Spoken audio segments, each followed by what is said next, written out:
अब आवाज आ रही है, देखियो। हाँ, क्या हाल है मेरे भाइयों? आप सब कल जो पढ़े थे उसी से आगे मेरे बच्चों अब आगे पढ़ते हैं। कोशिश करिए सवालों को समझने की। अब बेहद आसान से सवाल है। जो 2018 वाला मेंस का सेक्शन था वो थोड़ा सा टफ पेपर आया था, कि कुछ क्वेश्चन अच्छे थे, वो मैंने आपको यहाँ करा दिए। अब हम बाकी एग्जाम के क्वेश्चंस पे आ रहे हैं, तो जो क्वेश्चन थोड़ा ठीक होगा उस पर चर्चा करेंगे, जो नहीं होगा उसको छोड़ते आगे बढ़ेंगे। ठीक है। अब थोड़ा सा मैं फास्ट चीज़ों को समझाना शुरू करूंगा। आप सवाल पढ़िए, 30 सेकंड एक सवाल को टाइम देंगे पढ़ने का।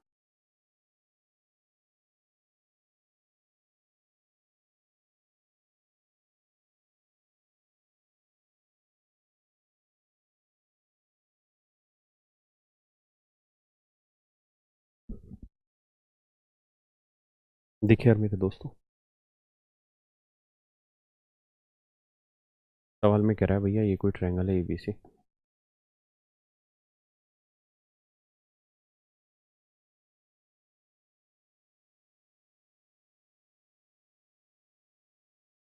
रहा है जी पी और क्यू जो है वो ए बी और ए सी के मिड पॉइंट है। पी क्यू भुजा बी सी के समानांतर, ये वाली जो लेंथ है ये बी सी के पैरेलल है। यदि ए पी और पी बी का अनुपात 2:5 है, ये लेंथ 2 है, ये लेंथ 5 है, तो ये पूरी लेंथ कितनी हो गई? 7। कह रहा है ए पी क्यू का क्षेत्रफल 4 है, तो इस क्वाड्रिलेटरल का एरिया क्या होगा? हम जानते हैं ये पैरेलल है तो दो सिमिलर ट्रायंगल बनाएगी, और अगर सिमिलर है तो हर एक करस्पॉन्डिंग ना एरिया साइड का रेशियो होगा, तो 2 का वर्ग 4, तो 7 का वर्ग 49, तो ये पूरा एरिया 49 में 49 है, तो ये एरिया 4 यूनिट, तो ये कितना बचा? 45 यूनिट। तो 4 यूनिट 4 है, 1 यूनिट 1, तो 45 यूनिट 45, यानी ये एरिया आया 45। समझते हैं भाई बात को? यहाँ सिमिलरिटी विमिलरिटी सारी लगती चली जाएगी। एक वर्ग का विकर्ण इतना है तो परिमाप तो आप जानते हैं, आसान सवाल है। एक वर्ग का परिमाप इतना है, क्षेत्रफल छोड़ दो। एक वर्ग का विकर्ण समबाहु त्रिभुज की भुजा के बराबर। करो भैया। कह रहे कि वर्ग का विकर्ण समबाहु त्रिभुज की भुजा के बराबर है। यदि उस वर्ग का क्षेत्रफल 15√3 है, तो भैया समबाहु त्रिभुज का क्षेत्रफल क्या होगा? देखिए यार,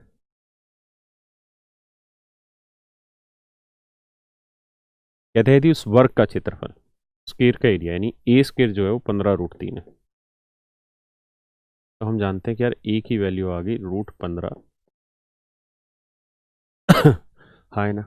स्क्वायर का जो डायगोनल होता है वो बेसिकली होता है √2a, तो √2 से इधर गुना कर दो, √2 से इधर, तो √2a की जो वैल्यू है वो आ जाएगी 15 दूनी 30√3। समझते हैं? पूरे पे ये आएगा उसके डायगोनल की लेंथ। अब कह रहा है कि एक वर्ग का विकर्ण समबाहु त्रिभुज की भुजा के बराबर है, यानी इक्विलेटरल ट्रायंगल की साइड की लेंथ वही है जो डी की है लेंथ है। तो कह रहा है कि समबाहु त्रिभुज का क्षेत्रफल ज्ञात करो, तो त्रिभुज का क्षेत्रफल होगा भाई क्या? √3/4 ए स्क्वायर मतलब साइड का वर्ग, इसका वर्ग करोगे तो 30√3 आएगा। √3 को √3 से क्या? 3 3 30 90, 90 को 4 से भाग दोगे 22.5 है कहीं उत्तर? 45/2, ये मेरा आंसर है।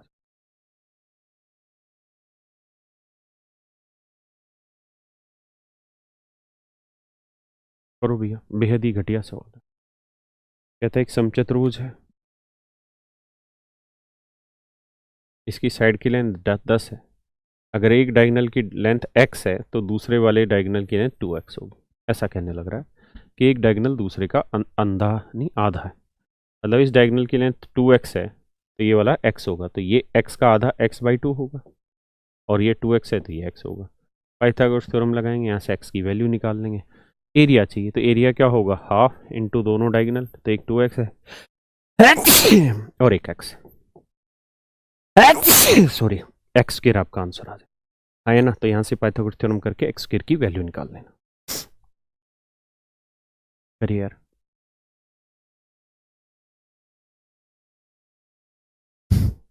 यहाँ थे जी एन आइसोसेलिस ट्रेपीजियम क्या होती है, यहाँ से कई चीज़ों की चर्चा करेंगे।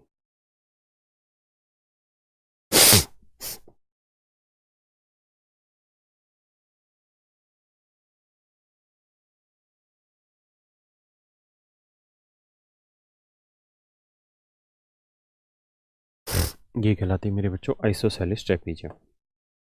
थोड़ा सा पेशेंस रखिएगा, इस पे चर्चा लंबी चलेगी।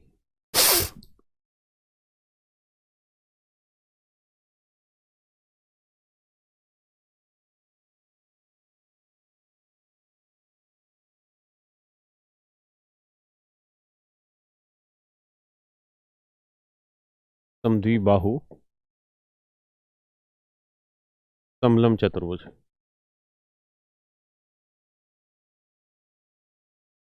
समद्विबाहु समलम चतुर्भुज।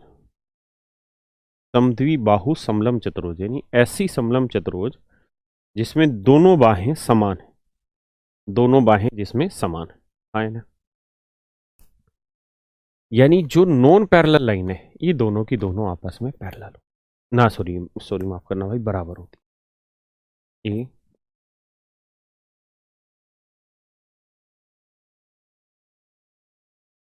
यानी यहाँ पे AD जो है वो बेसिकली बराबर होती है BC के।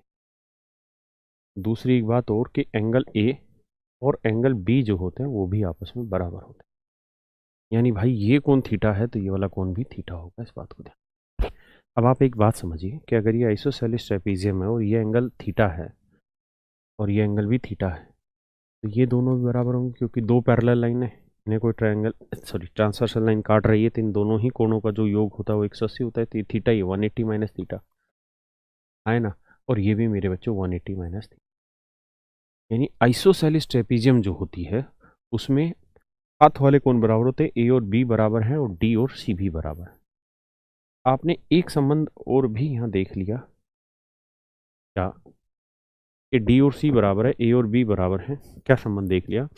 संबंध आपने ये भी देख लिया कि एंगल A जमा एंगल C बराबर 180 डिग्री भी बन रहा है और B और D भी 180 डिग्री। इस बात में कोई संदेह है? आप कहेंगे जी कोई संदेह नहीं। भाई इन दोनों कोणों का योग 180 आ रहा है, इन दोनों का 180 आ रहा है, चेक करके देख लो, है ना। और ऐसी खूबी आपने और कहाँ देखी थी कि अपोजिट एंगल का सम 180 आया? तो आप कहेंगे सर ऐसी खूबी हमने देखी थी कहाँ? हमने देखी थी कहाँ कहाँ कहाँ कहाँ कहाँ कहाँ देखी थी? साइक्लिक क्वाड्रिलेटरल में, चक्रीय चतुर्भुज में हमने ये खूबसूरती देखी थी। तो आप ये ध्यान रखिएगा कि एवरी आइसोसेलिस, जो भी स्पेलिंग हो, trapezium is also a cyclic quadrilateral lateral.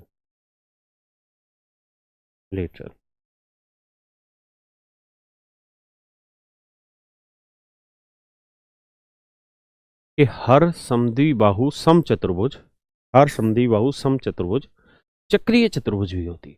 इस बात को पहले सुनो समझो फिर आगे चर्चा करते हैं कि हर समद्विबाहु समलंब चतुर्भुज चक्रीय चतुर्भुज भी होती है, साइक्लिक क्वाड्रिलेटरल भी होती है। एक चर्चा और करेंगे यहाँ, इतना ज्ञान आपने ले लिया है, इस पे थोड़ा सा ज्ञान और बांट लेते हैं।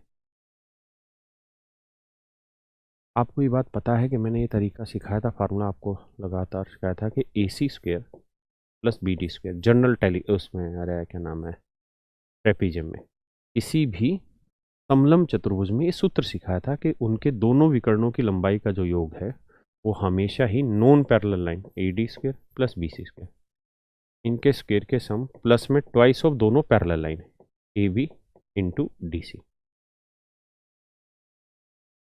इन दोनों के बराबर होता है। फिर से मेरी बात को ध्यान से सुनिए कि अगर कोई आइसोसेलेस ट्रेपीजियम है तो जो दो पैरेलल लाइनें हैं ना, सॉरी उनके डायगोनल के स्क्वायर का सम जो होता है वो दोनों जो नॉन पैरेलल लाइन है उनके स्क्वायर का सम प्लस में ट्वाइस ऑफ दोनों पैरेलल लाइन का मल्टीप्लिकेशन इसके बराबर है। लेकिन यहाँ मेरे दोस्तों कहानी ये है, यहाँ मेरे दोस्तों कहानी ये है कि भैया AD और BC बराबर है, यानी BC की जगह मैं AD लिख सकता हूँ। अगर BC और AD दोनों बराबर हैं तो हम ये लिख सकते हैं कि भैया ट्वाइस ऑफ AD² जमा twice of AB into DC। दूसरी बात एक ये भी कि अगर ये आइसोसेलेस ट्रेपीजियम है तो इसके डायगोनल की जो लेंथ होगी वो भी आपस में बराबर होगी, यानी AC और BD बराबर होंगे। तो AC और BD बराबर होंगे तो BD की जगह AC लिख लेते हैं, तो ट्वाइस ऑफ AC²। तो आप देखेंगे इसमें क्या कि दो पूरे से कॉमन आ जाएगा और एक रिजल्ट यहाँ ये बन जाएगा कि डायगोनल की लेंथ के स्क्वायर की वैल्यू बराबर होगी AD² प्लस में AB into DC। A B into D C. एक बार इसको समझो।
देखिए यार दोस्तों, हाँ, मैं वहाँ बताते रह गया, किसी भाई का फोन आ गया।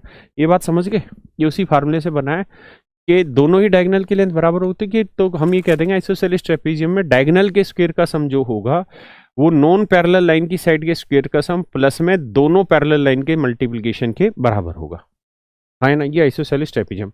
एक बात और भी ध्यान रखना है, ये आइसोसेलेस ट्रेपीजियम है तो यहाँ से एल्टीट्यूड डालोगे ना, यहाँ से एल्टीट्यूड डालोगे तो बेसिकली कहानी ये होनी है कि ये लेंथ ए है तो ये लेंथ भी ए होगी, और ये पूरी लेंथ मान लो जितनी भी है तो उसमें से ये हटा के बाकी जो बची वो दो बराबर हिस्सों में यहाँ बट जाएगी। ये आइसोसेलेस ट्रेपीजियम में जो भी क्वेश्चन आएगा इसी बिहार पे सोल्व होना है। अब सवाल पे आते हैं, यहाँ देखते हैं।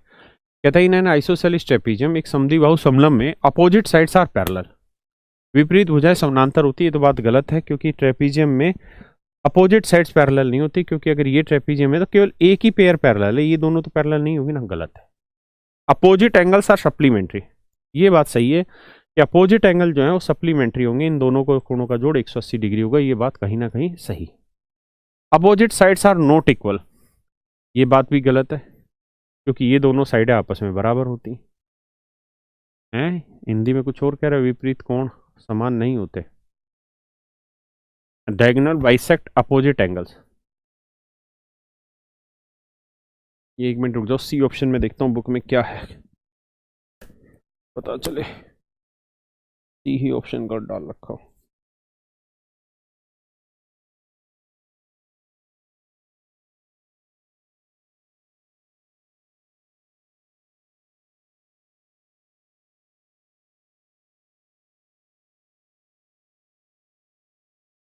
भाई अपोजिट साइड ही लिख रखा है,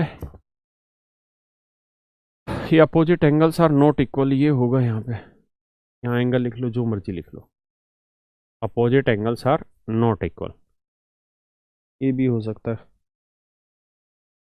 कुछ भी मान लो। डायगोनल बाइसेक्ट अपोजिट एंगल्स, ऐसा बिल्कुल जरूर नहीं है, बात गलत है। ये जो डायगोनल होते हैं वो इनको बाइसेक्ट करते हैं, ऐसा कतई नहीं है, ये तो गलत है।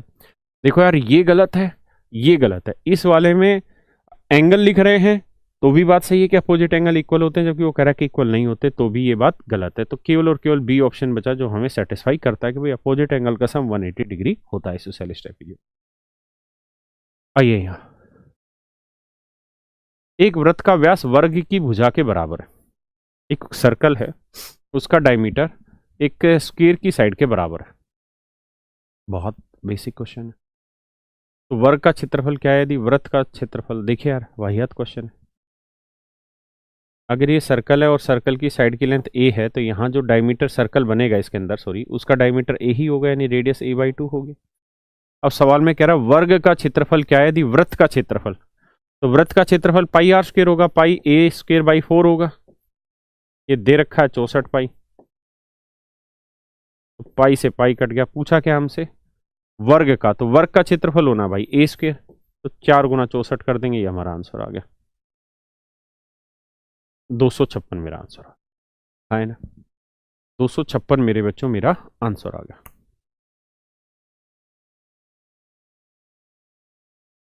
एक वर्ग में एक वृत्त स्थित है, तो उस वर्ग के विकर्ण के लिए, ये आसान है, कर लोगे।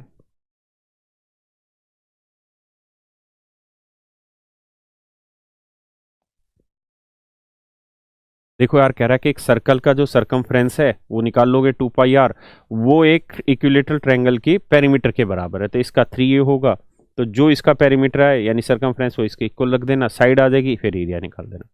देखिए जो बेहद आसान सवाल है वो छोड़ रहा हूँ, आपको खुद करने, समझ गए? एक एक सवाल खुद से प्रैक्टिस करिए। आइए, कहता है रुम्बस क्या होती है। रुम्बस की कहानी अपने को पता है, ये वाली होती है। क्या कह रहा भैया आगे, adjacent sides are not equal, कहता है एडजेसेंट आसन भुजाएं बराबर नहीं होती, गलत बात है। रुम्बस की सारी साइडें बराबर होती है। अपोजिट एंगल्स आर सप्लीमेंट्री, गलत बात है। यह सही बात है, चेक करते हैं। मान लो यार ये कोण 120 डिग्री है, तो ये कितना हो जाएगा, आप कहेंगे ये दोनों पैरेलल लाइन है, तो ये 60 होगा। और बेटा ये 60 है तो ये भी कितना होगा, क्योंकि ये दो पैरेलल लाइनें काट रही, तो इन दोनों का जोड़ भी 180, तो 120 होगा। तो अपोजिट एंगल सप्लीमेंट्री तो नहीं हो रहे, बराबर हो रहे हैं, यानी रुम्बस के अपोजिट एंगल बराबर होते हैं। डायगोनल बाइसेक्ट अपोजिट एंगल, बिल्कुल सही बात है। रोम्बस और स्क्वायर दोनों के डायगोनल एंगल बाइसेक्ट होते हैं, कंजुगेटिव एंगल्स आर इक्वल, ये गलत है। ये लगातार कोण बराबर, वो भी गलत है। कहता है in which of the following quadrilateral opposite angle are supplementary, जो विपरीत कोण है वो संपूरक कोण कहाँ होते हैं। संपूरक ना, आमने सामने के कोणों का योग 180 डिग्री। तो साइक्लिक क्वाड्रिलेटरल में ऐसा होता है, और तो कहीं है ही नहीं। चक्रीय चतुर्भुज की तो विशेषता ही होती है ना कि अपोजिट एंगल का सम 180 डिग्री होता है। कहता है रेक्टेंगल में डायगोनल्स, रेक्टेंगल में आप जानते हैं अगर ये रेक्टेंगल है बाबू, तो इसके डायगोनल क्या क्या हो सकते हैं, बात diagonals are perpendicular to each other, नहीं, स्क्वायर और रोम्बस के ही डायगोनल एक दूसरे को 90 पे काटते हैं। दूसरा, डायगोनल्स आर नॉट इक्वल, ये बात गलत है, क्योंकि स्क्वायर हो या रेक्टेंगल हो, दोनों के डायगोनल इक्वल होते हैं। पैरेललोग्राम और रोम्बस दोनों के डायगोनल की लेंथ अलग अलग होती है। डायगोनल बाइसेक्ट ईच अदर, ये बात सही है। क्योंकि चारों ही क्वाड्रिलेटरल, चाहे पैरेललोग्राम हो, चाहे स्क्वायर हो, चाहे रोम्बस हो, चाहे रेक्टेंगल हो, सबके डायगोनल एक दूसरे को बाइसेक्ट करते हैं। ये बात सही है। डायगोनल बाइसेक्ट अपोजिट एंगल, ये बात गलत है। क्योंकि एंगल बाइसेक्टर जो होते हैं, डायगोनल जो एंगल बाइसेक्ट करते हैं वो केवल दो में ही करते हैं, रोम्बस में और स्क्वायर में। Option C is your correct answer.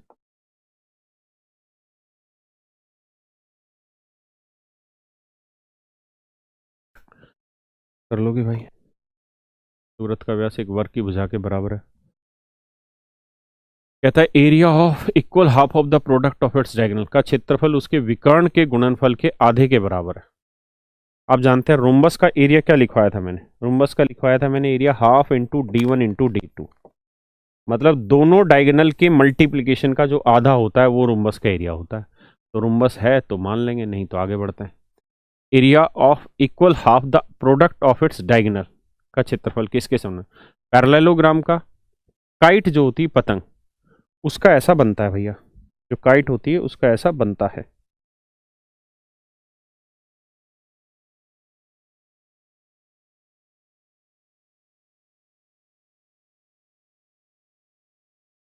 ठीक है जी।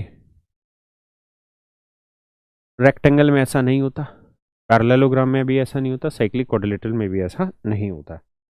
इसका मतलब अर्थ ये हुआ कि ऑप्शन सी जो होगा पतंग वाला वही हमारा उत्तर होगा। बड़े भैया आगे।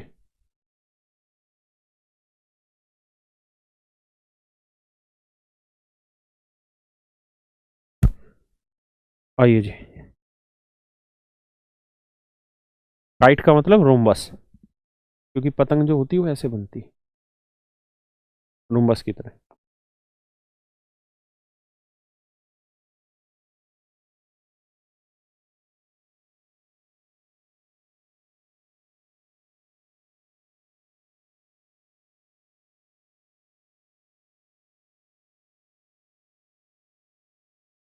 बेहद आसान सवाल है। समकोणीय षटभुज की भुजा की लंबाई क्या है यदि उसका क्षेत्रफल इतना है? देखिए यार, रेगुलर हेक्सागन का एरिया क्या होता है? 3√3/2 a²। और ये दे रखा है 54√3। बेहद आसान सवाल है। √3, 3 से काटा 18, 18 दूनी 36, तो ए की वैल्यू आ गई 6। यानी रोम्बस की साइड क्या ना, इसकी हेक्सागन की साइड की लेंथ क्या होगी मेरे बच्चों? 6। मानते हैं कि नहीं? एक समलंब चतुर्भुज का क्षेत्रफल 21 वर्ग सेंटीमीटर है। समानांतर भुजाओं के बीच की दूरी 3 सेंटीमीटर है। देखिए यार, बेहद आसान है। Area of A trapezium is they रखा है।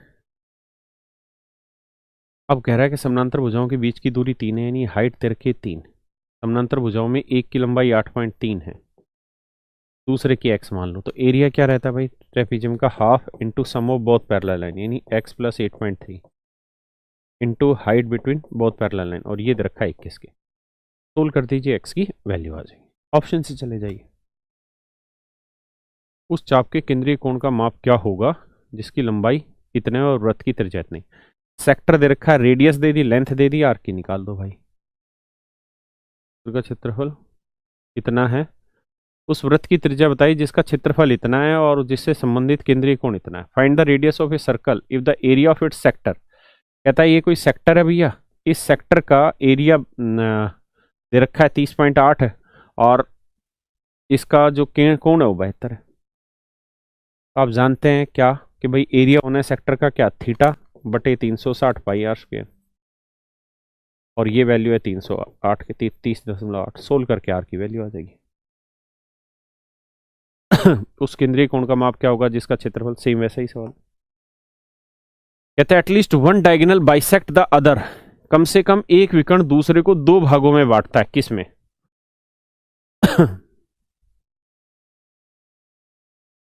करे भैया।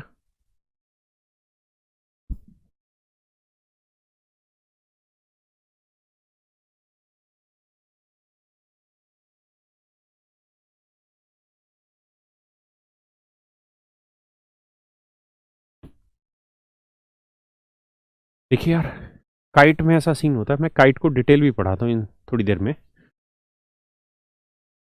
काइट में ऐसा रहता है, काइट इस तरह की रहती है, ये लंबा हिस्सा चला जाता है इस तरह से, तो ये हिस्सा ऐसे एग्जैक्टली कटता है दो बराबर हिस्सों, और यहाँ एक और छोटी सी पतंग बांध देते हैं हम ऐसे। ये होती है मेरे बच्चों काइट। तो हमेशा ध्यान रखना, काइट के जो डायगोनल है वो एक डायगोनल दूसरे को बाइसेक्ट करता है, काटते एक दूसरे को परपेंडिकुलरली। कहता है जी एक पॉलीगन की जो साइड है वो 14 है, हर एक इंटरनल एंगल फार्मूला लगा दीजिए। एक वृत्त और एक वर्ग का क्षेत्रफल बराबर है, व्यास की लंबाई का विकर्ण की लंबाई से अनुपात निकाल लेंगे। ये सारी वीडियो रोक रोक के क्वेश्चन खुद करना है, ठीक है। में विकर्ण कम से कम दो अनुरूप त्रिभुज नहीं बनाते। कहता है the diagonal do not form at least two congruent triangles. ये बताना है कि किस चतुर्भुज में जो विकर्ण होते हैं वो कॉन्ग्रुएंट ट्रायंगल नहीं बनाते। ये आपका उत्तर है।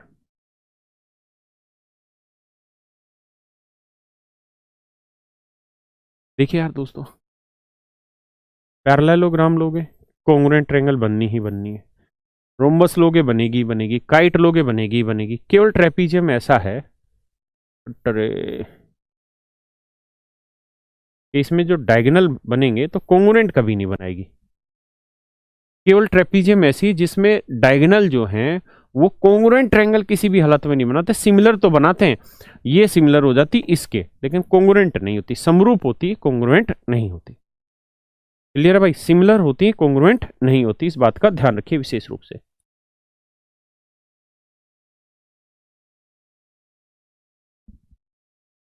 चलिए पढ़िए भाई इसको। कहता है एक समचतुर्भुज के आंतरिक कोण 60 है, उसके छोटे विकर्ण की लंबाई 8 सेंटीमीटर, तो समचतुर्भुज के क्षेत्रफल क्या होगा।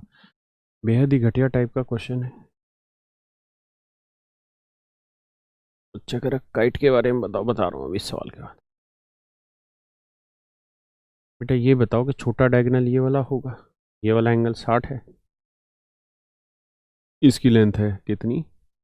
हाँ सवाल कहता है इसकी लंबाई 8 है, तो समचतुर्भुज का क्षेत्रफल ज्ञात करो। यार देखो बहुत समझदारी वाली बात समझो, बेहद आसान है, बेहद आसान है, बेहद आसान है बात को समझना। आप इस बात को अच्छे से समझो कि ये 8 है, ये 60 डिग्री है, तो ये रोम्बस की सारी साइडें आपस में बराबर होती है, इसमें कोई दो राय नहीं।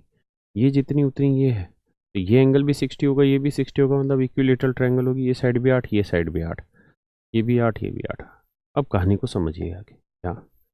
अगर आप इतनी बात समझ गए तो ये डायगोनल है ना। ये जब इस तरह से बाइसेक्ट करेगा तो इस डायगोनल का आधा हिस्सा मान लेते हैं x है, ये 4 है, ये 8 है, तो ये निकाल दो। आपको कुछ निकल जाएगा। कैसे, 8 का वर्ग 64 है, 4 का वर्ग 16, 64 में 16 घटा दो सर, 14 में से 6 गया 8, 5 में गया 4, 48, 16√3 यानी 4√3, तो ये वैल्यू आएगी 4√3। ये 4√3 है तो पूरे डायगोनल की लेंथ कितनी आएगी 8√3, तो एरिया होगा हाफ इंटू बोथ डायगोनल, 8√3 दूसरा 8, तो आंसर आएगा 64√3। That is your answer. है ना। वैसे भी आप एक बात और भी अच्छे से जानते, इतना डिटेल ना भी करते, आपको ये पता चल गया था कि भैया ये रोम्बस है, और रोम्बस के जो छोटा वाला डायगोनल है उसकी 8 है लेंथ। हमें ये पता चला था कि ये 60 डिग्री है, ये दोनों साइडें बराबर होनी है, और ये 60 डिग्री होना है। ये 8 है, ये 8 है। तो हम जानते हैं इक्विलेटरल ट्रायंगल और इक्विलेटरल का एरिया √3/4 a स्क्वायर 8 स्क्वायर, जितना इसका होना उतना ही इसका होना है, तो इंटू 2 करते ना, तो आंसर आ जाना था a स्क्वायर 8 का और 64। अब जितना इसका था उतना इसका 2 है। ये वाले में गलती तो नहीं करी मैंने। हाफ इंटू 8√3 इंटू 8 हाँ, तो 32√3 था, सॉरी। सही आ रहा है ना, 64 को 2 से भाग दिया, 32√3 ही गलत था। क्लियर है, दो इक्विलेटरल बन गई थी दोनों का एरिया। अच्छा वो बच्चे समझ लो, तो ये कह रहे थे कि काइट के बारे में ज्ञान दे दो। देखिए यार काइट काइट काइट काइट ऐसी टाइप की होती है, दो तीन चीज़ें खासियत होती है पतंग बनाने के लिए। पहली बात तो ये कि ये लेंथ इस लेंथ के बराबर होनी चाहिए, ये लेंथ इस लेंथ के बराबर होनी चाहिए।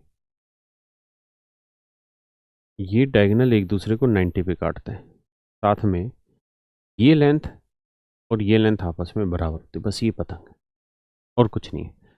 इसके डायगोनल एक दूसरे को 90 पे काटते हैं, लेकिन बाइसेक्ट केवल यही वाला होता है, ये वाला नहीं, सिर्फ ये वाला बाइसेक्ट।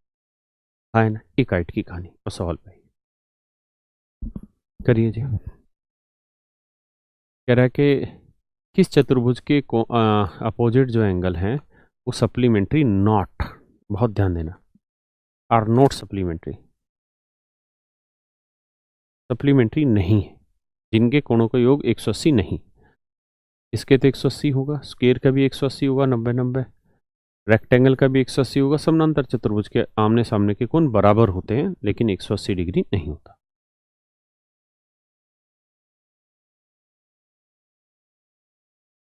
ये निकाल लेंगे, ऐसा सवाल कर चुके हैं पीछे, एक बार तुम्हें एक बार निकाल लोगे।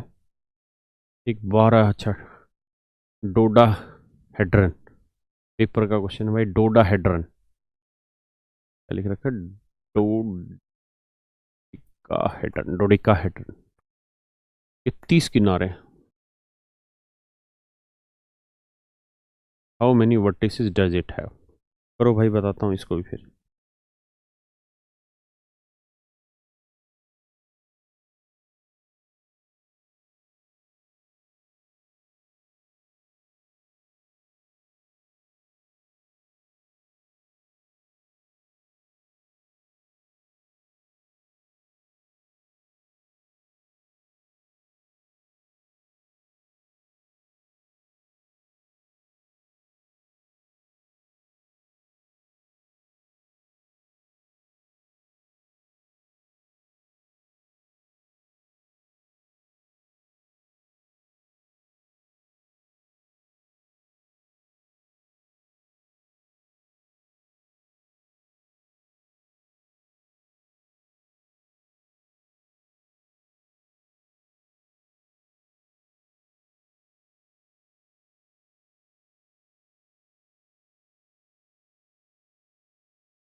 यार इसको थोड़ी देर में समझा रहा हूँ, अभी इसका एक फार्मूला है वो लिखवाऊंगा। कह रहा उस चाप की लंबाई ज्ञात करें जिसका केंद्रीय कोण कर लोगे। आयताकार बगीचा 480 मीटर 160 मीटर का, एक 3 मीटर चौड़ा रास्ता बगीचे के बाहर जाता है, तो रास्ते का क्षेत्रफल क्या होगा? तो फार्मूला था 2x, तो 2 गुना 3 लंबाई जमा चौड़ाई प्लस 2x, तो 2 गुना 3, बस सोल्व कर देंगे, वो हमारा आंसर है। एक आयत का क्षेत्रफल वर्ग के क्षेत्रफल के बराबर, यदि आयत का क्षेत्रफल इतना तो वर्ग का ही निकाल लोगे। वृत्त की परिधि और त्रिज्या का अंतर है इतना है, वृत्त का क्षेत्रफल कितना वो निकाल लोगे। एक पहिए समझ रहे हो ना ये वाला सवाल? कहता वृत्त की परिधि, सर्कल की सरकमफ्रेंस हुई 2πr माइनस आर, कहता जी ये 111 है, तो सोल्व करोगे तो आर कॉमन ले लेना, 22 दूनी 44/7 माइनस 1 बराबर 111, सोल्व कर देना, आंसर आ जाएगा। एक पहिए की त्रिज्या 14 सेंटीमीटर, 15 चक्रों में पहिया कितनी दूरी तय करेगा? पता है बेटा, एक सर्कल की सरकमफ्रेंस निकाल लो, उतनी दूरी वो एक चक्कर में ट्रेवल करेगा, तो कह रहा 15 चक्कर में कितनी, तो गुना 15। कह रहा किसी समचतुर्भुज के विकर्ण 36 और 48 उसका परिमाप बताओ, तो बेटा 36 और 48 आप अच्छे से जानते हैं, यानी एक 36 है तो ये साइड 18 हो गई, एक 48 है तो ये 24 हो गई, तो ये 24 है, ये 18 है, ये साइड निकाल दो, आंसर आ जाएगा। आया ना भाई, रोम्बस के तो एक दूसरे को 90 पे काटते हैं, तो 36 और 18 48 का आधा करोगे तो 18 और 24 है, तो ये वाली लेंथ निकाल लो। किसी समचतुर्भुज का परिमाप इतना, उसके एक विकर्ण का मान 16 है, तो दूसरे समचतुर्भुज का क्षेत्रफल बताओ। देखो यार, पेरीमीटर 40 है, इसका मतलब हर साइड की लेंथ 10 10 होगी, हाँ है ना। कह रहा है एक डायगोनल कितना भैया? 16, 16 का मतलब ये डायगोनल 8 है, ये 90, तो ये निकाल लोगे तो 6 8 10 ट्रिपलेट, तो ये 6 है तो ये भी 6, यानी दूसरा 12 होगा, तो एरिया होगा हाफ। एक डायगोनल की लेंथ 16 थी, दूसरे की हो जाएगी 12, ये आंसर आ गया। बेसिक क्वेश्चन की प्रैक्टिस जल्दी से करा रहा हूँ, एक समझ जाए इतनी इतनी है, उसका क्षेत्रफल इतना है। बेटा फार्मूला लगाना है, ये है पुलिस सब इंस्पेक्टर 2017 का। एक समद्विबाहु त्रिभुज का परिमाप और इसका आधार प्रत्येक बराबर भुजा के 5 बने। इसको मैं करा देता हूँ। The perimeter of N isosceles triangle is 64 centimetre and each of the equal side is 5/6 time of the base. देखो यार, कहता है जी ये कोई आइसोसेलेस ट्रायंगल है, इसकी ये दोनों जो इक्वल साइड हैं, कहता है the equal side is 5/6 time of the base, यानी बेस की लेंथ 6 है तो इसका 5/6 गुना 5 ही होगी, 5 ही। तो इसका पेरीमीटर 5 5 10 और 16 यूनिट बना, जबकि दे रखा है कितना 64, तो 16 यूनिट 64, एक यूनिट की वैल्यू 4, तो इसका मतलब ये लेंथ 20 होनी है बाबू, ये लेंथ भी 20 होनी और ये लेंथ 4×6 = 24 होनी। अब कह रहा है जी इसका एरिया बताओ, तो बेटा एक्चुअल साइड की लेंथ निकल के आ गई, हाँ है ना। अब आपको एरिया चाहिए, तो एरिया कैसे निकलेगा, तो ये 20 20 24 है, इसको ऐसे परपेंडिकुलर खींचोगे 12 आएगा, ये 12 है, ये 20 है, तो आप फार्मूला लगा के लो, इससे हाइट निकल के आ जाएगी, हाइट से एरिया निकाल लोगे। ट्रिपलेट याद है कि नहीं, 12 16 20, तो एरिया आ जाएगा half into base into height, base हो गया 24 और हाइट हो गई 16, ये मेरा आंसर आ जाएगा। क्लियर है दोस्त, उतारिए आगे, आसान है।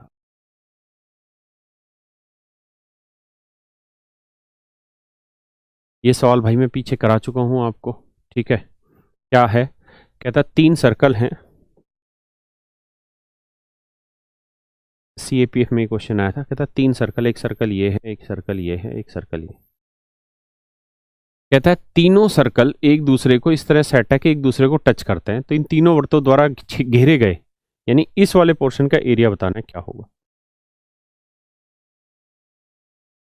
तो ये ट्रायंगल बनेगी, हाँ है ना, ये इक्विलेटरल ट्रायंगल होगी, इक्विलेटरल ट्रायंगल का एरिया निकालेंगे, पूरी ट्रायंगल का एरिया निकालेंगे, पूरी ट्रायंगल के एरिया से इस सेक्टर का एरिया हटा दो, इस सेक्टर का एरिया हटा दो, इस सेक्टर का एरिया हटा दो, पूरी ट्रायंगल के एरिया से तीनों एरिया हटते ये वाला एरिया आ जाएगा सामने। क्लियर है,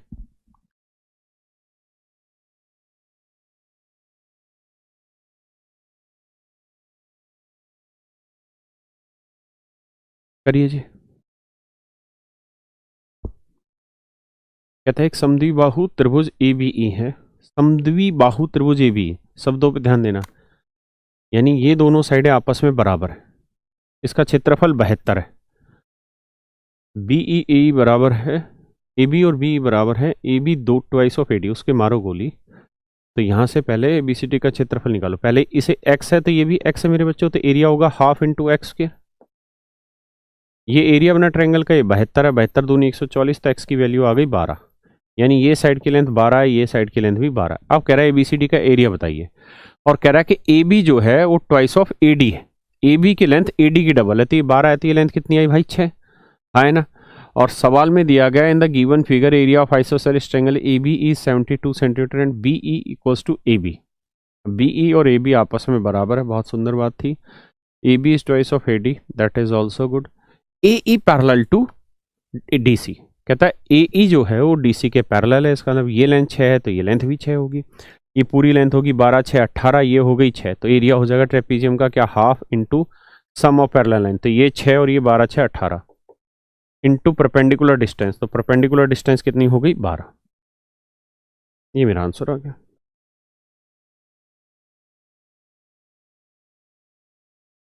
ये वही सवाल आ गया सेम।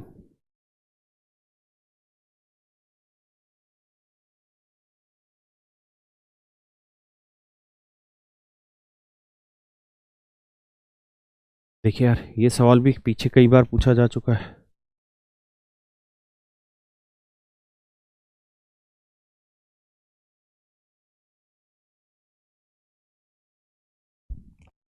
सवाल में कह रहा है जी ABC एक ट्रायंगल है,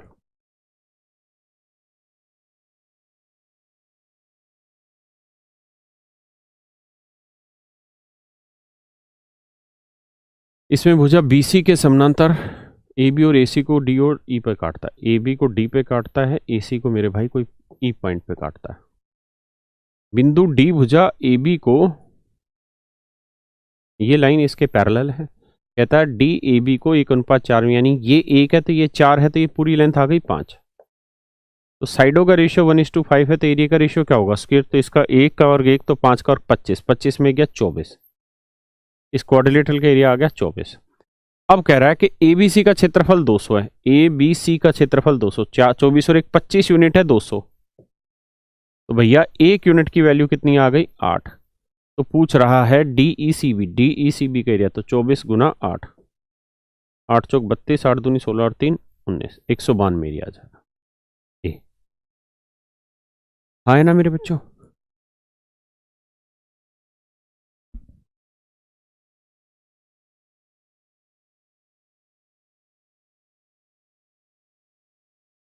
आसानी से हो जाएगा बेटा, वो भी किसी समचतुर्भुज के विकर्ण 12 और तो ये भी हो जाएगा, कर लोगे, इजी है, कर लोगे ना भाई, ये सारे आसान आसान से सवाल है। बताओ जरा इस सवाल को, कह रहा है जी एक रुम्बस है, इस रुम्बस की साइडें मतलब डायगोनल की लेंथ है 16 और 30, तो ये 8 होगा तो ये 15 होगा, तो 8 15 17, तो ये 17 होगा, चारों साइडों का जोड़ करोगे तो 17 चौक 68 पेरीमीटर आ जाएगा मेरे भाई 68।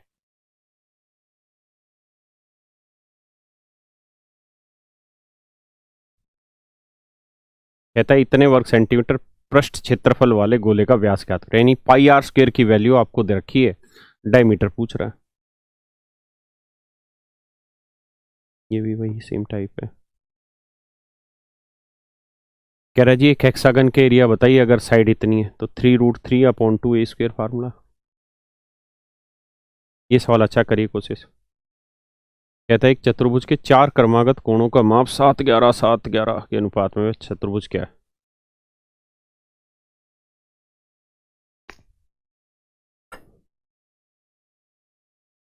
देख यार, ये दोनों किसी भी सूरत में नहीं हो सकते, क्यों, क्योंकि इनके चारों कोण बराबर बराबर होते हैं। यहां से देख के आप तुरंत समझ गए कि 7 11 7 11 मतलब कोई भी क्वाड्रिलेटरल है तो उसमें ये 7 है तो ये 11 है तो ये 7 आएगा और ये 11, और ये पैरेललोग्राम की विशेषता होती है कि आमने सामने के कोण बराबर हों, तो इसका मतलब ये कुछ और नहीं पैरेललोग्राम है, आए ना।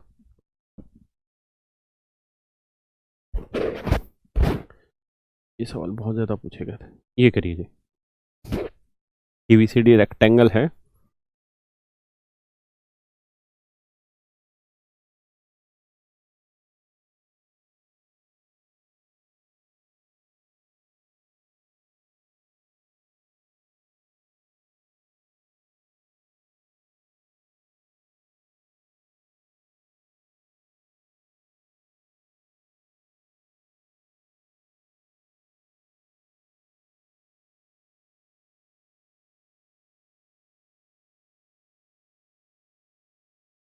करिए जी।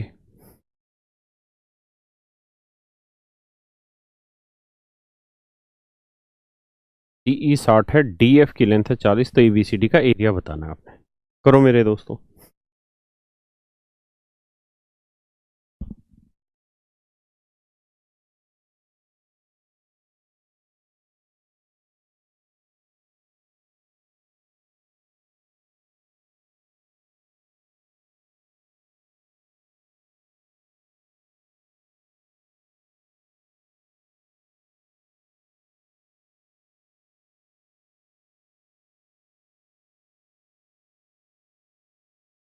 देखो मेरे बच्चों, बेहद ही घटिया सवाल है,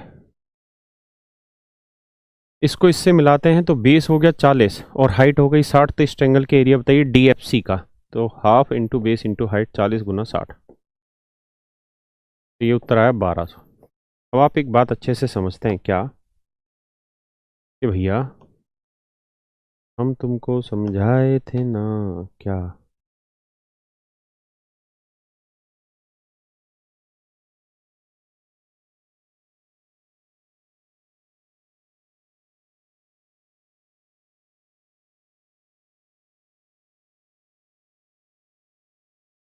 देखिए भैया,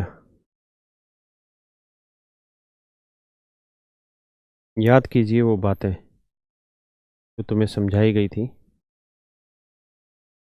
कि बेटा कोई भी रेक्टेंगल हो, तेरी तो रेक्टेंगल हो, पैरेललोग्राम हो, स्क्वायर हो, उसमें किसी एक साइड को बेस लेते हुए, जैसे साइड को बेस लेते हुए मैं अगर ऐसे किसी भी पॉइंट पे ट्रायंगल बनाऊंगा तो इस ट्रायंगल के एरिया पूरी रेक्टेंगल के या पूरी क्वाड्रिलेटरल का आधा होगा। तो ऐसे इसका 1200 है तो पूरी का क्या होगा भाई, आधा होगा ये, तो यानी पूरी का होना है 2400।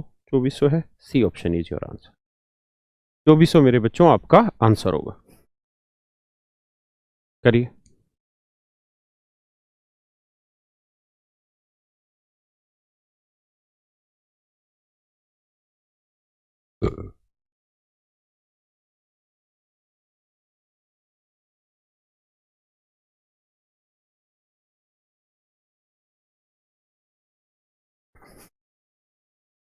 करो भाई।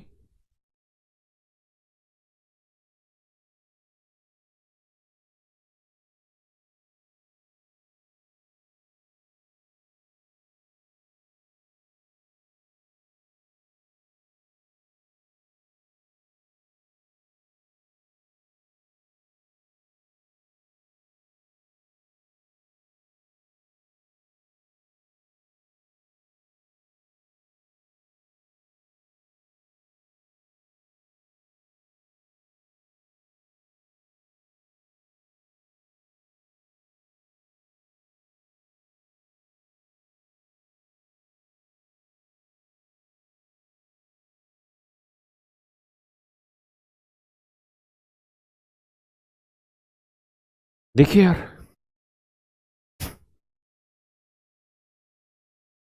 कह रहा भाई दो सर्कल हैं,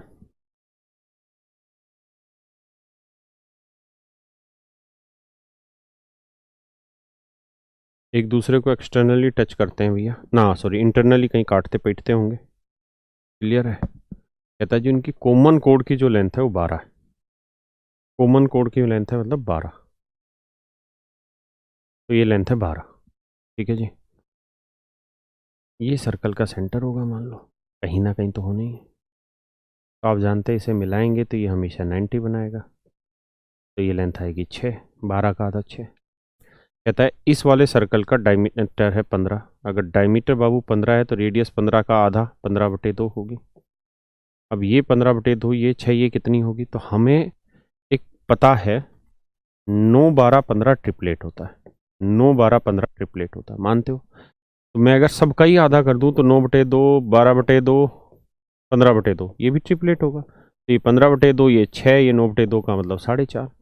तो बेटा ये 15/2, ये 6, तो इसका मतलब ये वाली वैल्यू आएगी मेरे बच्चों 4.5, मानते हैं। ऐसे इसके सेंटर से इसके सेंटर को मिलाओगे तो ये कोड है, डायमीटर 13 है तो 13 का आधा 13/2। तो आप ये देखो कि हमने 5 12 13 ट्रिपलेट पढ़ा है। अब मैं सबका आधा कर दूं, 5/2, 12/2, 13/2, तो ये तो 6 आ गया, ये 13/2 आ गया, और ये 5/2 यानी 2.5। ये वैल्यू 2.5 आ गई, तो 2.5 और 4.5 कितना हो गया, 7। यही आपसे पूछा है, दोनों के सेंटर के बीच की दूरी। तो आंसर आ गया मेरे भाई 7.5। करिए जी।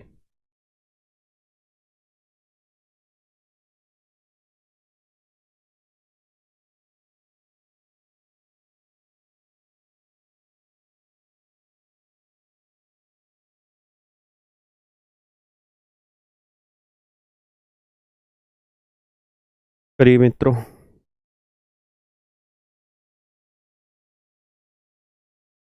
देखिए यार, स्क्वायर के डायगोनल की लेंथ √2a होती है, तो वो 9 √2 है, तो यानी स्क्वायर की साइड की लेंथ 9 होगी। कहता है जी स्क्वायर को खोल के इक्वल मतलब ट्रायंगल बनाया गया, तो भैया इसकी स्क्वायर की हर एक साइड 9 है, तो इसका पेरीमीटर क्या आया, 9 9 9 9 9 हो गया। हाँ है ना, क्या हो गया जी, 9 9 9 हो गया। अब आप कहें जी हमें ये कैसे पता कि इक्विलेटरल बना है, मान लेते हैं गोली मारो नहीं बना, ये साइड ए है, ये बी है, ये सी, लेकिन ये तो पता है ना कि जो स्क्वायर का पेरीमीटर होगा वही ट्रायंगल का होगा। तो स्क्वायर का पेरीमीटर है 36, स्क्वायर का पेरीमीटर है 36। इसका लो इस इक्विलेटरल ट्रायंगल का मतलब इस ट्रायंगल का पेरीमीटर होगा 36, हाँ है ना। तो सेमी पेरीमीटर चाहिए तो 36/2। अब आपसे क्या पूछ रहा है उस पर चर्चा करिए। वैसे मैं होता तो इक्विलेटरल ट्रायंगल मानता और आगे बढ़ जाता, कि हमें उसमें कोई आपत्ति नहीं होनी चाहिए।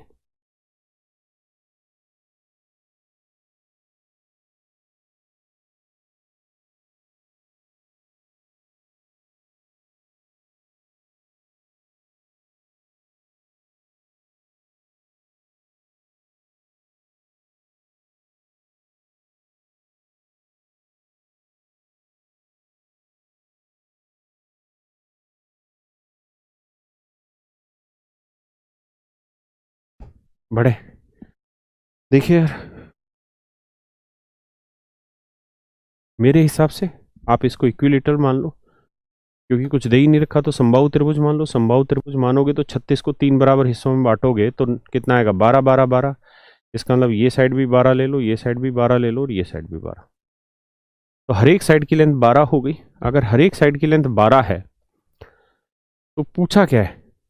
सबसे बड़ा इसके अंदर जो सर्कल बना उसकी रेडियस बताइए। तो इन सर्कल की रेडियस होती है a/2√3। ए की लेंथ है 12/2√3,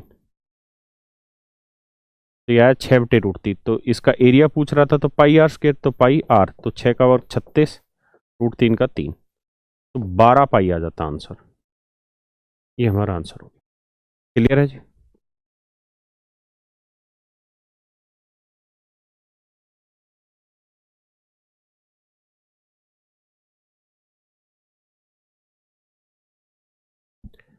कह रहा है जी, एक समचतुर्भुज का छोटा विकर्ण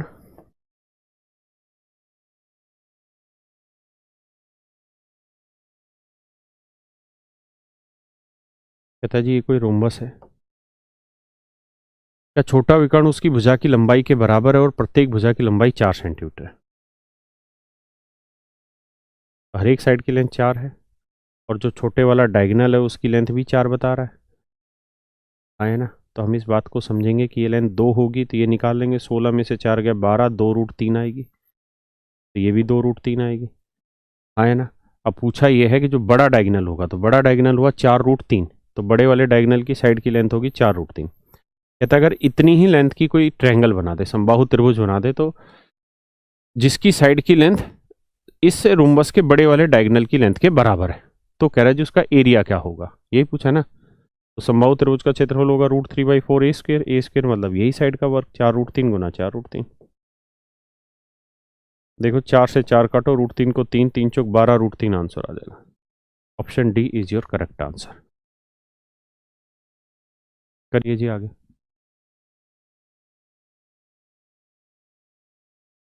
ये कर लोगे? करा दिया है वैसे ही कर लोगे। यदि किसान के पास समलम आकार की जमीन है जिसके समानांतर भुजाओं की लंबाई इतनी इतनी है तथा समानांतर भुजाओं में दूरी इतनी है, जमीन को जोतने का खर्चा ही कर लोगे। आसान है, कैलकुलेशन नहीं है।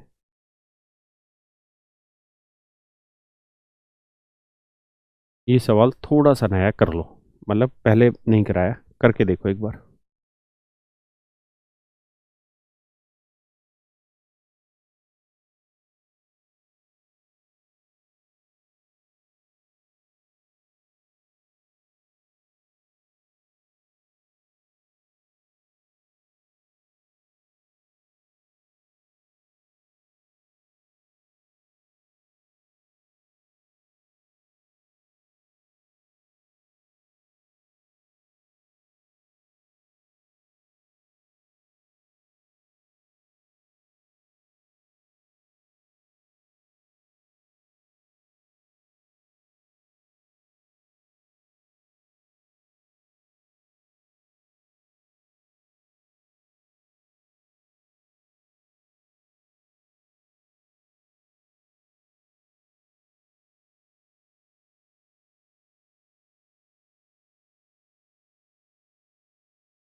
देखिए यार आगे।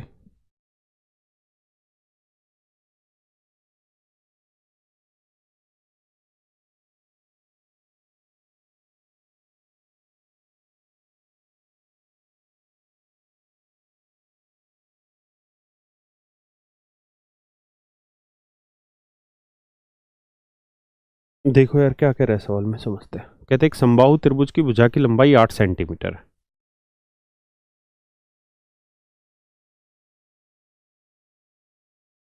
कह रहा है जी हमने क्या किया, इसके अंदर सर्कल खींचा और इसके बाहर सर्कल खींचा।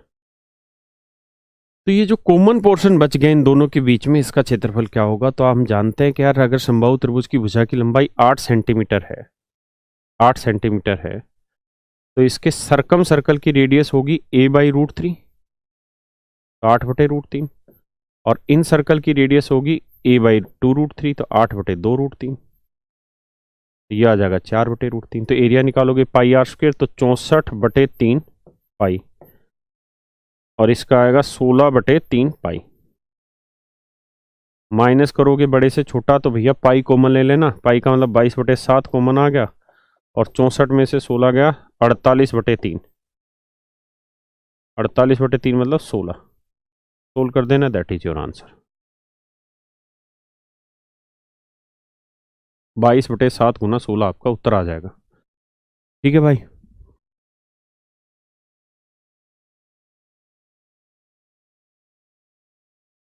करिए।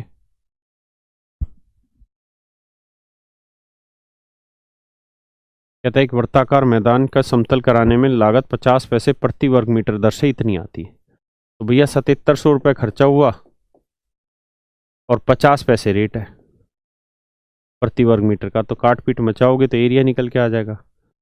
5 एकम 5 है ना, 2 5 5 25, 2 5 20, यानी 154 वर्ग मीटर एरिया आ गया। अब 154 जैसे ही आपके देखा तो आपके कान खड़े होने चाहिए कि रेडियस कितनी है? 7।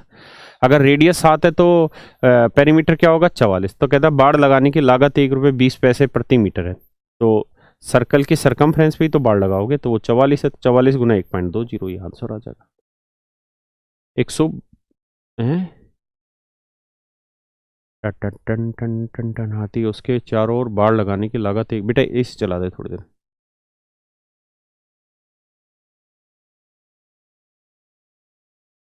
यार। 7700 को 50 से भाग दोगे,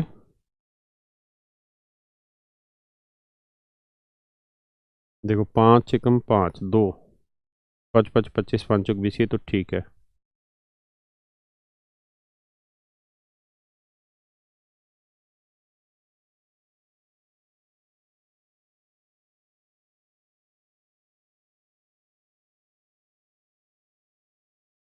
तो 154 है तो पेरीमीटर होगा 44। कहता उसके चारों ओर बाड़ लगाने की लागत 1 रुपये 20 पैसे प्रति मीटर की दर से क्या आएगी? तो यार 44 गुना ही तो 1 रुपये 20 पैसे होगा। आंसर आ ही नहीं रहा है। एक सेकंड रुकना भाई।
सॉरी सॉरी सॉरी सॉरी यार, माफ करना, ये है रुपए और ये 50 थे पैसे। भाई माफ करना, गलती होगी रे, बड़ी गलती कर दी भाई, सॉरी। ये 7700 थे रुपए और 50 थे पैसे, तो कंपैरिजन नहीं कर सकते थे। तो भैया ऐसे देखो कि ये सर्कल है, कहता है इस सर्कल पे बाड़ लगानी है, ठीक है भैया।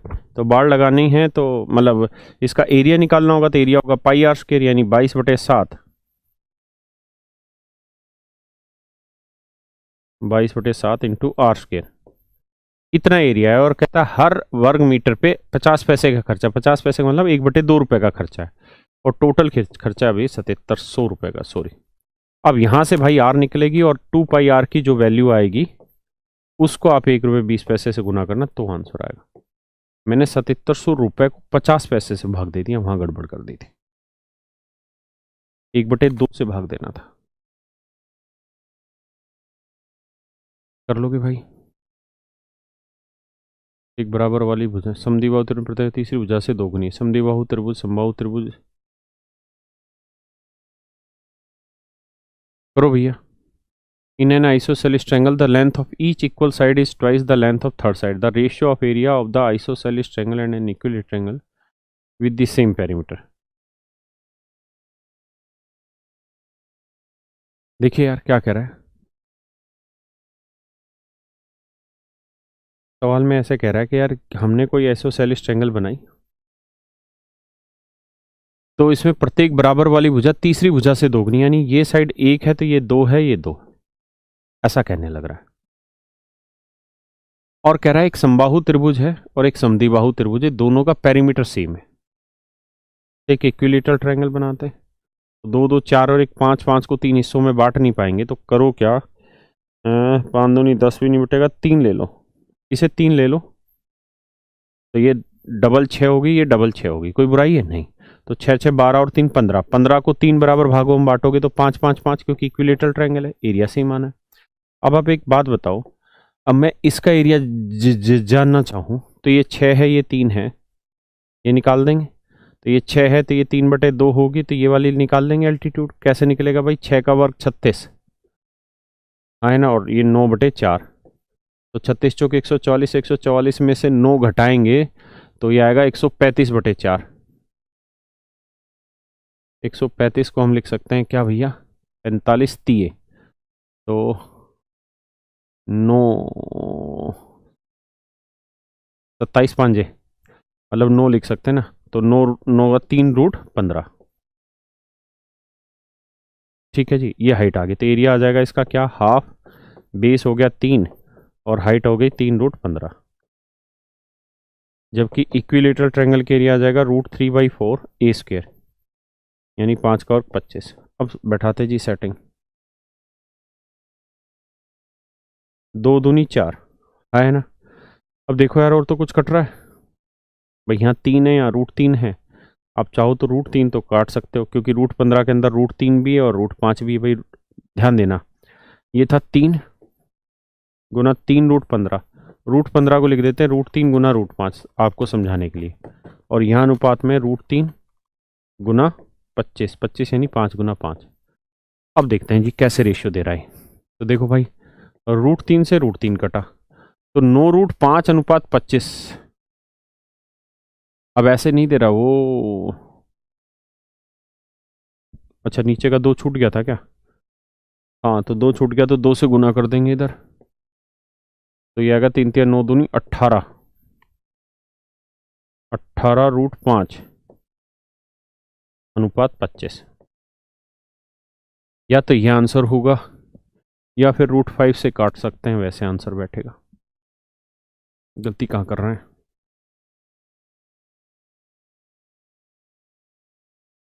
6 6 लिया था, 6 का 3/2, 6 का और 36, 9/4 घटाया, 4 6 24, 4 3 12, 2 144 में से 9 घटाया, 135/4 बचा। 135/4, अरे तेरी तो /2 भी तो था, सॉरी भाई, /2 भी था। हमें तो लूट लिया मिलके हुस्न वालों ने, सही है। अब निकालते हैं, तो बेस हो गया 3 और हाइट होगी 3√15/2, तो इसका एरिया आएगा हाफ इंटू बेस हो गया 3 और हाइट होगी 3√15, √15 को √3 गुना √5/2। यहाँ आएंगे तो इसका एरिया आएगा √3/4 ए स्क्वायर, 5 और 5 25। अब देखो 4 से 4 कट गया, या √3 से √3 कटा, या 9√5:25। अब करना क्या है, 4 से दोनों तरफ गुना कर रखा है, इस वाले में देखोगे तो 4 2500 और 4 9 36, 9√5:25 आंसर आ गया, यानी ऑप्शन सी सेटिस्फाई कर गया। सही है भाई, गलत है, करो जी।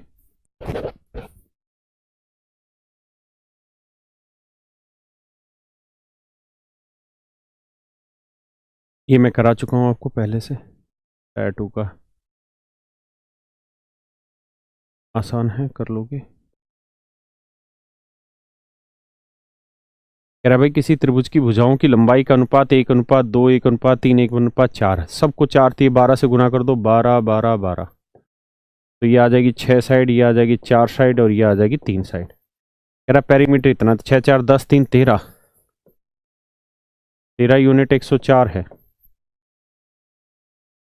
तो एक यूनिट की वैल्यू 8। तो ये साइड 48 होगी, ये साइड 32 होगी, और ये साइड 24 होगी। पूछा क्या है, लंबी भुजा बताइए, तो लंबी भुजा 48 हो जाएगी। दो सेकेंडरी वृत्तों की त्रिज्या इतनी इतनी, इन वृत्तों की परिसीमाओं द्वारा परिबद्ध की बंधाकृति का, यानी ये बड़ा सर्कल है, इसमें छोटा सर्कल घटा दो तो ये वाला एरिया आ जाएगा। एक वर्ग और एक समषष्टभुज इस प्रकार बनाए गए कि वर्ग और षटभुज के सभी शीर्ष 8 सेंटीमीटर त्रिज्या वाले वृत्त पर हैं। तो वर्ग और षटभुज के क्षेत्रफलों का अनुपात ज्ञात करो। ये भी सीजीएल टायर 2 2016 का पेपर है।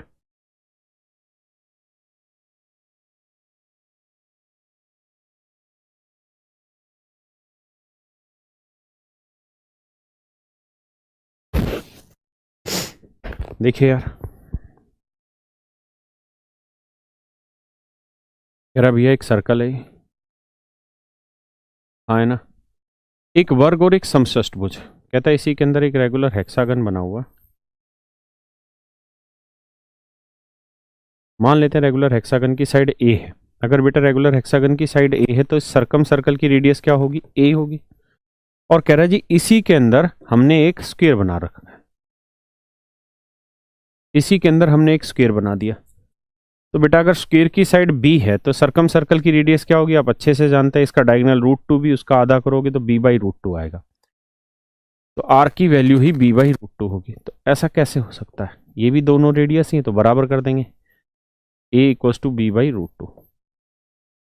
तो हमसे पूछा है वर्ग, तो b को यहीं रखो और a को बटे ले आओ, यह आएगा √3:1।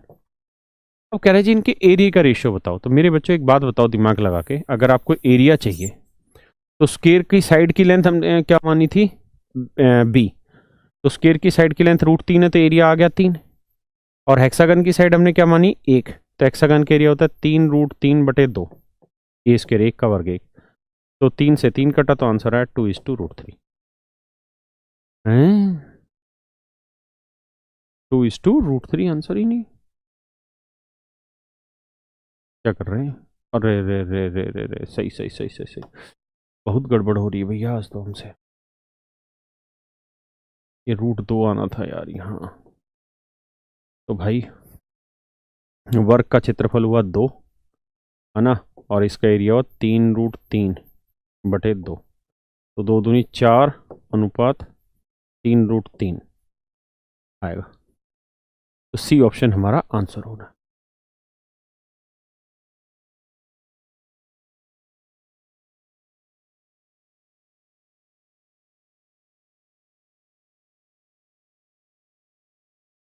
देखिए यार ये सवाल भी आप कर चुके हैं, ये इस तरीके का क्वेश्चन है।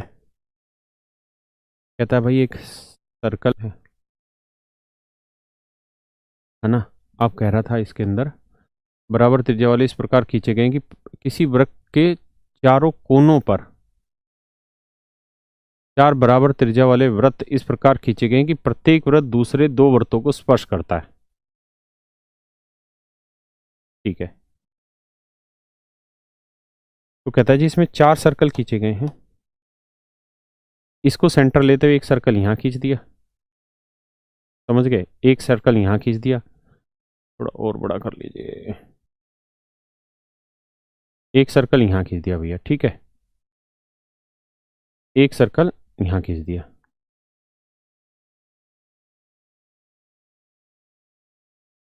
एक सर्कल यहां खींच दिया, और एक सर्कल भैया यहाँ खींच दिया। इस तरह से 4 सर्कल खींचे। तो कह रहा है जी ये वाला एरिया बताओ। तो बेटा क्या करना पड़ेगा आपको, पहले स्क्वायर का एरिया निकालना पड़ेगा। स्क्वायर के एरिया में से ये चारों सेक्टर का एरिया घटाओगे, तो चारों सेक्टर मिलाओगे तो एक सर्कल का एरिया घटाओगे, तो ये वाला एरिया आंसर आ जाएगा आपका, हाँ है ना।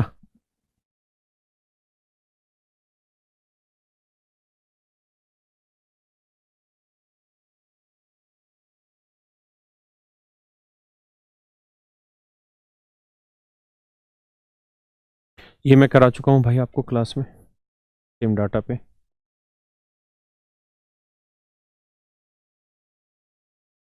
ये भी कर लेंगे।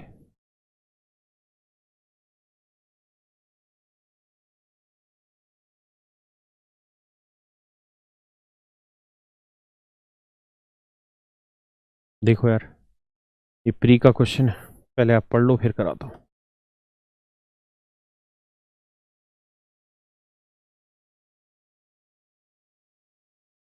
सवाल में कह रहा है कि त्रिज्या y वाले वृत्त का क्षेत्रफल w, the area of the circle with radius y is w, area of the bigger circle with radius y and that the smaller circle with radius x।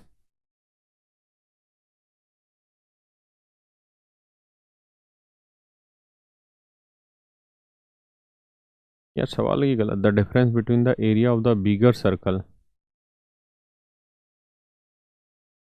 Radius with radius y and that of the smaller circle with radius x is w। ये सवाल गलत लग रहा है भैया। यहाँ देखो, हाँ w डैश, फिर ठीक है, फिर सही है। देखो यार, एक सर्कल है, इसकी रेडियस है भैया y। अगर इस सर्कल की रेडियस y है तो इसका एरिया हुआ पाई, या इसकी रेडियस y है ना, रेडियस y, ठीक है y है तो इसका एरिया हुआ पाई वाई स्क्वायर, जो कि किसके बराबर है, w के। अब कह रहा है कि एक और सर्कल है जिसकी रेडियस x है, जिसकी रेडियस x है, तो इन दोनों का एरिया, तो यानी pi Y square pi minus X pi X square, इनका जो डिफरेंस है एरिया का वो w डैश है, ऐसे ही कह रहा है। तो x बाई वाई की वैल्यू आपसे पूछ रहा है क्या होगी, है ना। तो देखो यार, पाई वाई स्क्वायर की वैल्यू हम यहां से निकालते हैं। एक बार पढ़ो इतना फिर बताता हूं।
देखो यार दोस्तों,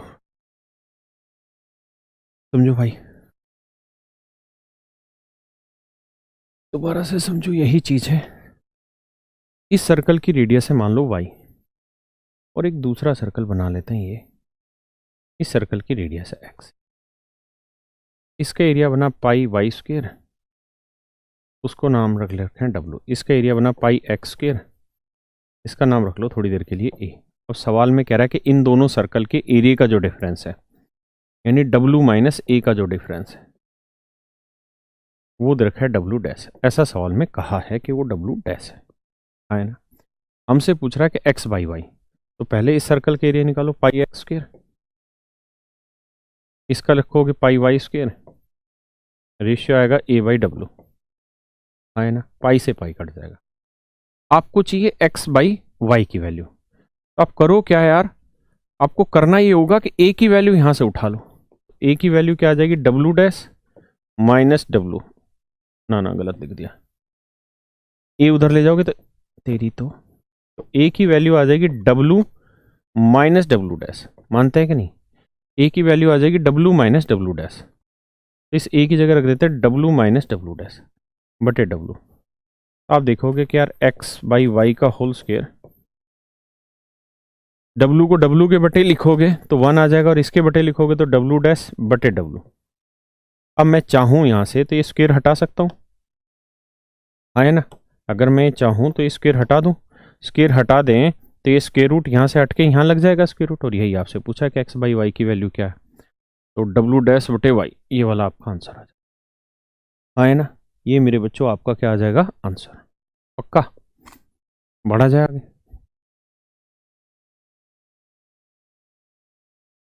ये कर लोगे। एक आयत जिसकी एक भुजा 4 सेंटीमीटर है, किसी 2.5 सेंटीमीटर त्रिज्या वाले वृत्त में आयत का क्षेत्रफल क्या होगा। तो आप अच्छे से जानते हैं कि अगर हम कोई सर्कल बनाएं और अगर इस सर्कल में हम कोई रेक्टेंगल ड्रॉ कर लें, इस तरीके से कोई रेक्टेंगल ड्रॉ कर दें, तो कह रहा है जी एक साइड की लेंथ 4 है, तो ये साइड की लेंथ 4 है, रेडियस 2.5 है, तो डायगोनल हो गया 5, तो ये 5 है, ये 4 है, तो ये साइड होगी 3, तो एरिया निकल जाएगा, लेंथ इंटू ब्रेड 3 चौक 12।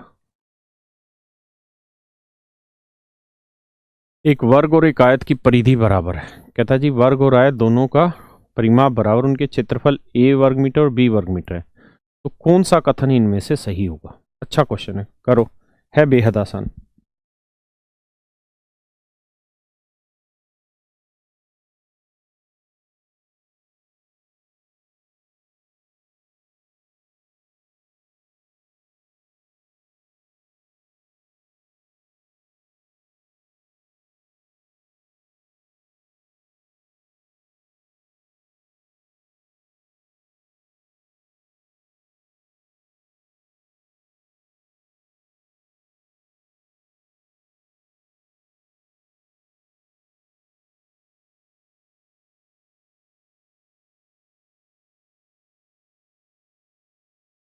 ये कॉन्सेप्चुअल क्वेश्चन है, अलजेब्रा से कनेक्ट होगा, ध्यान देना।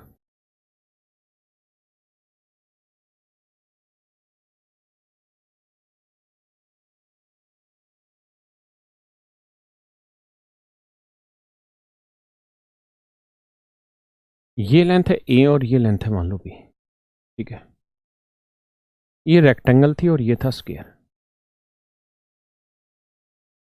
स्क्वायर में ये लेंथ a मान लो, ये b, वैसे आप जानते a और b दोनों बराबर होता है ना, कह रहे जी दोनों के पेरीमीटर बराबर है ना, तो उनके क्षेत्रफल, या मैं इसको प्रैक्टिकल रिजल्ट पे समझा देता हूं, वो ज्यादा आसान होगा। आप कोई भी वो ले लो यार,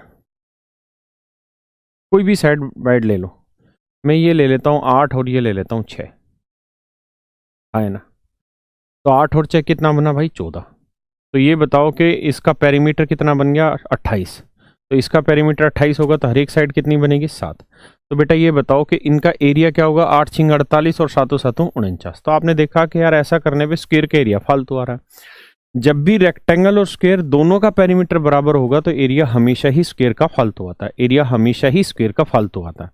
कारण क्या है कि a इंटू बी मैक्सिमम तभी बनता है जब a और b दोनों बराबर हो। अलजेब्रा में पढ़ा था ना कि इफ a प्लस बी इतना है तो बताइए a इंटू बी की मैक्सिमम वैल्यू क्या होगी। सच मायने में देखोगे तो a इंटू बी है, इसकी भी साइड a है, तो a इंटू ए, तो तभी मैक्सिमम हो पाती है जब a और b दोनों बराबर हों, और स्क्वायर में क्या होता है लेंथ ब्रेड्थ बराबर हो जाती है, इसलिए a इंटू बी मैक्सिमम आ जाता है। तो हमेशा स्क्वायर का एरिया ज्यादा होगा, रेक्टेंगल का कम। इधर एरिया भी पेरीमीटर ऑफ स्क्वायर, तो a की वैल्यू बड़ी होगी b से, b की छोटी।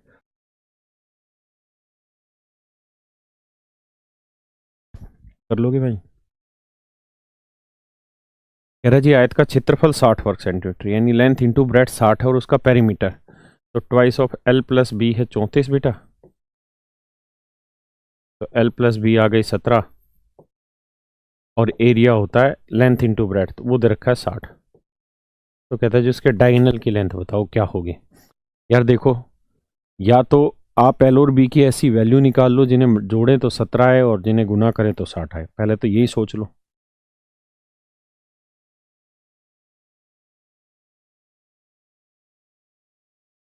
ऐसे दो नंबर जिन्हें जोड़ें तो 17 आए और गुना करें तो 20 आए।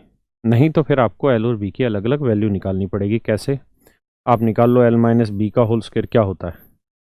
ये होता है जी एल प्लस बी का whole square minus 2ab 12b। L plus B की वैल्यू 17, 17 का वर्ग होता है कितना 289 माइनस 12b 120, घटाओगे भैया ये आएगा 169। यही है ना, 9 8 में 2 गया 6, तो एल माइनस बी की वैल्यू आ जाएगी 13। अब हम कहेंगे कि भाई एल प्लस बी है 17 और एल माइनस बी है 13,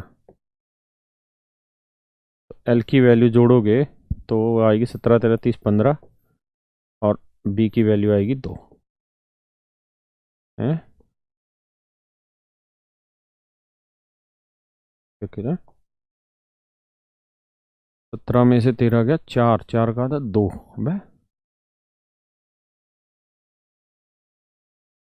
कहाँ गड़बड़ कर रहा हूँ मैं? क्षेत्रफल इतना है। ओहो हो, फार्मूला ही गलत लगा दिया यार, आज तो कुछ हो रहा है भाई कैलकुलेशन में। यहाँ है ना -4LB, -4LB सॉरी। तो इसकी वैल्यू 289, ये 240 आएगा भाई। 289 में से 240 गया 49, 49 का वर्गमूल 7, तो ये वैल्यू आएगी 7। ये वैल्यू आएगी 7। तो 17 और 7 24 का आधा 12, 17 में 7 गया 10 का आधा 5, 12 और 5। हम ये चीज़ें छोटी थी वैसे ही सोच रहे थे, 12 पंजे 60, 12 5 17 सेटिस्फाई हो रहा है। तो अब बेटा ये रेक्टेंगल है, ये लेंथ है 12, ये लेंथ है 5, कहता है जी डायगोनल की लेंथ बताओ। निकाल देंगे पाइथागोरस से, 5 12 13। मेरे से बड़े बड़े कर लोगे। चलिए करिए इसको, फिर मैं बताता हूँ।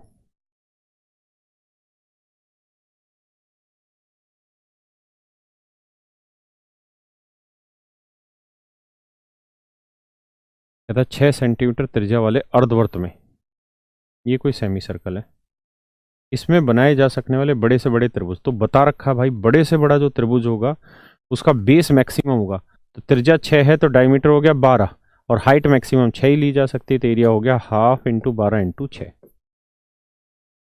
भाई मैक्सिमम एरिया के ट्रायंगल चाहिए तो उसका बेस भी मैक्सिमम चाहिए। तो सेमी सर्कल में बेस 12 से बड़ा तो हो ही नहीं सकता और हाइट 6 से बड़ी नहीं हो सकती क्योंकि रेडियस 6। हाँ है ना। चलिए मेरे बच्चों आज इतना ही रखते हैं, बाकी फिर अगली क्लास में देखेंगे।